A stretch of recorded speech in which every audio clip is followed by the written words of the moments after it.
All right, so strap yourselves in, folks. We are diving deep today. And let me tell you, the waters are going to be a little choppy because we're tackling some pretty heavy stuff. Oh, yeah. 2 alleged assassination attempts on former President Trump That's right. and our source. A clip from the Jimmy Dore show featuring Steve Bannon? Steve Bannon. Yeah. For those of you who've been keeping up with Trump's inner circle, Bannon, right-wing media, he's a big player. Well, right from the start, I think we should make one thing crystal clear. Yeah. We're not here to say who right or wrong, whose side to take. Politics, it gets messy. For sure. We're just looking at what Bannon is actually saying, his words, and kind of picking them apart like a puzzle to see what they tell us about, the whole scene, the political climate. Right, so let's cut to the chase. Bannon claims there were not one, but 2 attempts to take out Trump in 2024. Yeah. And he even names these 2 individuals, Right. Ryan Ralph and Thomas Matthew Cooks. Interesting. And what he really focuses on is this lack of info out there, especially about this Cooks guy. He even says that, even his family hasn't said anything. That's really interesting how Bannon uses this whole information gap, right, to plant these seeds of doubt, like, hey, why don't we know more? And then he points to Trump saying, look, Trump's demanding the Secret Service come clean, be transparent. And Bannon suggests the Biden administration, they're the ones holding everything back. So right off the bat, he's creating this distrust, right? Oh, absolutely. In the official story. Yeah. Like there's something more going on behind the scenes. Yeah, it's like we're all peeking through the blinds trying to figure out what's really happening, and then bam, this is where Bannon hits us with the whole deep state theory. Oh yeah, the deep state. Okay, for our listeners who might not be familiar with this term, explain it. Right, the deep state. Think of it like this group, this entrenched bureaucracy tucked away in the government. And they're calling the shots no matter who's actually elected, who the people voted for. They're like the puppet masters. It's an idea that's been around for ages. Whenever something happens that doesn't quite add up, people point to the deep state. And Bannon, he doesn't hold back. He paints this picture of the deep state as totally against Trump and everything he stands for. Totally. And he even goes as far as to say they're behind these supposed assassination attempts. Yeah. It's a bold claim. It really is, and he pulls out some examples to back it up. There's this essay, right? Okay. By Robert Kagan, published in the Washington Post. It compares Trump to, get this, Caesar. Wow. Now, Kagan, he's a well-respected historian, right? But Bannon takes this comparison and spins it, saying it's a sneaky call to get rid of Trump. Like, just because they're talking about it, in academic terms, that means they're okay with violence. It's a big leap. It is. But it's interesting how he connects these seemingly unconnected things. Oh, yeah, he does that well. Like he also mentions the public theater putting on Julius Caesar. Remember that? Where Caesar looked kind of like Trump, and when the assassination scene happened, people actually applauded. Now, the play itself, it's a classic, right? It's about power, ambition, all that. But Bannon uses it as proof that, these elites, they openly hate Trump. It's a smart move. He's taking these cultural events and using them to build this narrative. He wants us to see this powerful establishment, and they're threatened by Trump. They're threatened. And it doesn't stop there. Okay. Bannon goes on, brings up how the Secret Service apparently couldn't stop these attempts. He says that's even more proof of an inside job. Like the very people who are supposed to be protecting the president, they're in on it. Wow. So he's basically taking all these separate things, right? This essay, a play, security failures, and he's weaving them together. It's a tapestry. Like it's this grand conspiracy against Trump. It's a good story. It pulls you in. But is it real? Is it believable? That's the big question, isn't it? Just because things happen around the same time doesn't mean they're all connected, right? Like, there could be other explanations for all of this. Yeah, like what? What else could be going on? Well, we've got to talk about these guys who supposedly tried to kill Trump.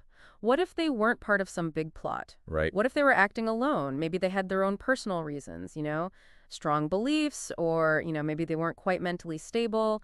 It's not unheard of for famous people, especially controversial ones like Trump, to attract some unwanted attention. Yeah, that makes sense. And what about the lack of information? Could it be that, maybe they're just trying to keep things quiet for security reasons? Absolutely. I mean, investigations, they take time. And if they release too much information too soon, it could mess everything up. Plus, there are rules, protocols to protect sensitive info, especially when it comes to the president's safety. So it seems like there's more to this story than meets the eye, right? Bannon's version, it's compelling, it draws you in, but we have to be careful. We have to look at it from different angles before we jump to any conclusion. Exactly. And that's what makes this deep dive so interesting, right? We're not just taking Bannon's word for it. We're really trying to understand what truth is, how we know it's real, how stories get spun in this world where everyone has an opinion and information spreads like wildfire. And Bannon, he doesn't stop at just painting Trump as a victim of this deep state, Mm-hmm. right? He takes it a step further. He does. He puts Trump up there with the greats. Like he's saying Trump is up there with Washington and Lincoln. Yeah, the guy's on the money. He's comparing them to these icons, these presidents who also had people against them, powerful factions who wanted to see them fail. Right. He's basically saying Trump is a disruptor. He shakes things up, changes the game, and of course that makes some people uncomfortable, makes them push back. They feel threatened.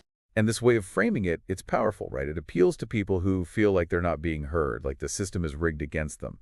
By linking Trump with these revered figures, Bannon is trying to cement his legacy, to say, look, Trump was a turning point in American history. It's a powerful narrative for sure. But it also raises some questions, doesn't it? Are these historical comparisons accurate?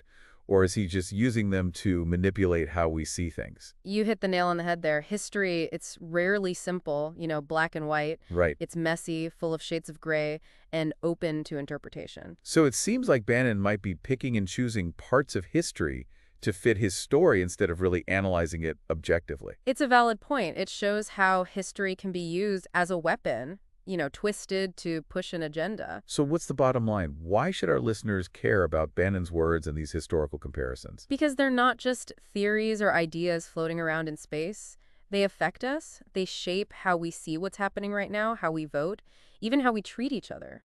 It's like a ripple effect. Totally. Right? These narratives spread, they take root, and they can change the course of history. And that's why it's so important to be informed, to think for ourselves, and to talk to each other even when we disagree. Absolutely. We can't just give in to fear or accept simple stories without questioning them. We have to be smart about the information we take in. We have to be willing to challenge what we think we know, and we have to listen to different viewpoints. And that's what these deep dives are all about. We analyze the sources, look at different interpretations, and have these thought-provoking discussions.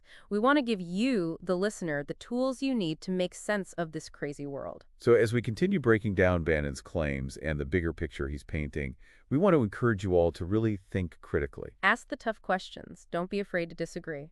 The goal isn't to find one right answer, but to understand how these narratives work, how they affect us. It's about empowering ourselves to be informed, to be engaged citizens who can make good decisions and have productive conversations, even when things get heated. Because at the end of the day, that's what makes a strong democracy. A strong democracy. Yeah. Okay, let's dive into those historical comparisons a little deeper. All right, let's do it. And as we go, think about the bigger picture, the political climate we're in right now. How do these ideas of a deep state and rewriting history affect how we understand what's going on and how we act? It's a lot to think about, but it's important, and that's what we're here for, to help you figure it all out. So we've got Bannon spinning this yarn about a deep state out to get Trump, and he's pulling these historical figures into it to make his point, right? But let's take a step back here. What happens when you talk like this? What are the consequences? Yeah, you're right on the money there. Bannon, he's not just trying to be shocking. His words, they're carefully chosen. He wants to get a reaction, make people feel afraid, angry, resentful. It's like he's tapping into this basic instinct Oh, yeah. we have, right? Yeah. This use versus them thing, like if you don't agree with me, you're the enemy. Exactly. And that kind of thinking, it's a slippery slope. It shuts down conversation, turns people against each other, and before you know it, violence seems like the answer. So are we saying that Bannon is like trying to start something, inciting violence? I mean, he doesn't come right out and say, go attack people, but... You're right. He's not saying that directly. But the way he sets it up, the words he uses, it creates this atmosphere where violence seems, well, almost acceptable. If you're constantly hearing about threats, about this shadowy deep state controlling everything, it's easier to think, hey, maybe extreme measures are justified. Like he's planting these seeds of doubt and fear that can grow into something really dangerous. You got it. Think about it. Throughout history, this is exactly how dictators and those kind of leaders, how they control people, silence anyone who disagrees. They make up enemies, point fingers, and scare everyone into submission. So Bannon's words, even if he doesn't mean for them to lead to violence directly, they could create an environment where violence becomes, I don't know, more likely. It's a chilling thought, for sure. And it shows just how important it is to think critically, to be smart about what we consume, what we believe. To not just accept everything we hear or read, especially when it comes from people who have an agenda. Exactly. We have to be aware of how people try to manipulate us, how they use language to shape our thoughts and actions. But let's circle back to these historical comparisons. Bannon's putting Trump in the same league as Washington and Lincoln. But were those guys really dealing with the same kind of threats? Well, that's where things get a little more complicated. It's true, those presidents, they all faced opposition, but it wasn't all the same.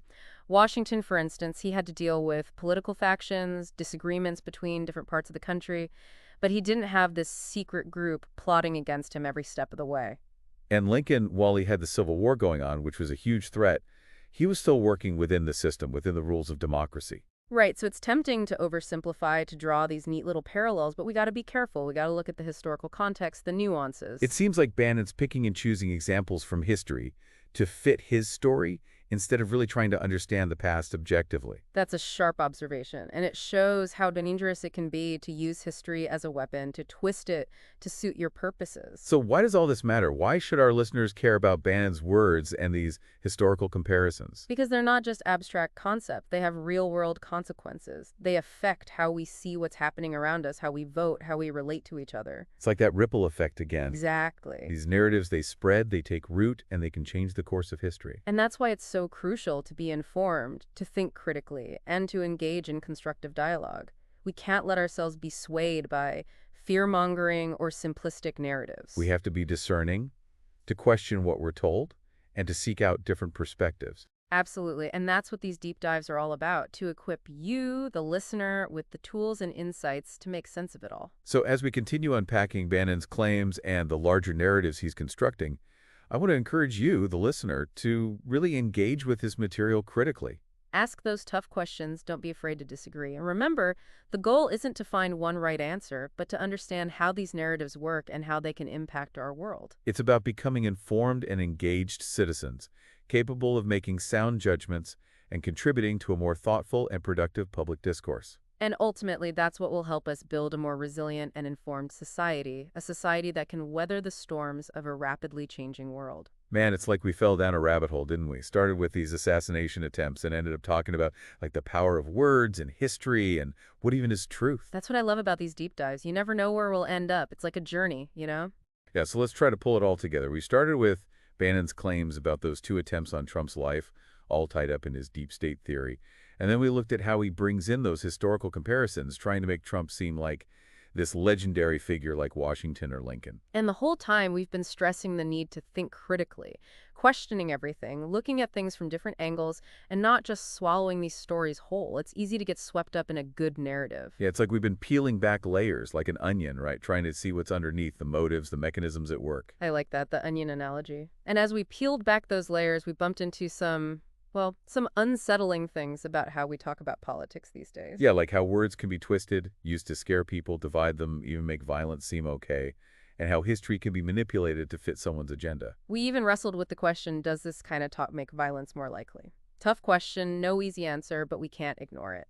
So where do we go from here? What can we do as individuals to navigate this crazy world of information? I think it starts with being a little skeptical. Don't just believe everything you hear, especially when it comes from someone who's got an axe to grind. Question everything, look for different viewpoints, and be open to changing your mind when new information comes up. It's about being active, right? Not just sitting back and letting the information wash over us. We have to be engaged in finding the truth. Exactly. And it's also about knowing our own biases. We all come to these conversations with our own baggage, our experiences, our beliefs. Knowing that, being aware of our own biases, helps us have better conversations, even with people we disagree with. And that's what democracy is all about, right? Being able to talk to each other respectfully, even when things get tough. Because if we can't talk to each other, if we're just calling each other names and pointing fingers, then those divisions just get deeper. And yeah, violence becomes more likely. Powerful point. So as we wrap up this deep dive, I want to leave you with a challenge. A challenge to what, be more engaged? Yeah, engage with the world around you critically, question what you see and hear, search for the truth, and contribute to a more thoughtful, informed public discourse. Because that's what it all comes down to, right? The future of our democracy depends on it. Absolutely. Thanks for joining us on this deep dive. Until next time, keep those minds sharp. CACI.